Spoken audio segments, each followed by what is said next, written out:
News here, a recent National Geographic story called Gretna, the arrest capital of the United States. Well, now there's an effort to change the public perception in the police department. Duke Carter joins us live now from Gretna with more on this story. Duke?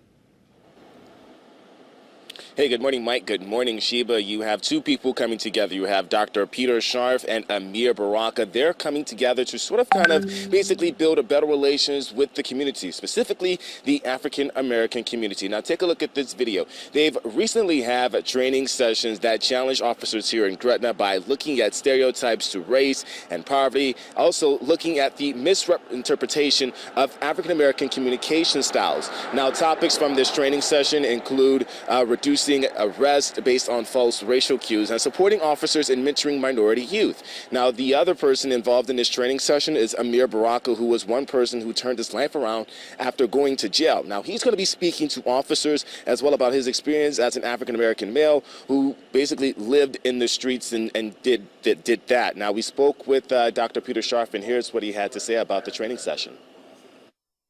We want to facilitate change, not demand it, not teach it.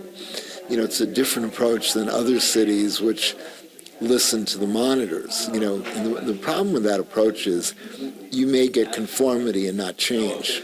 So we're trying to really get internalized change.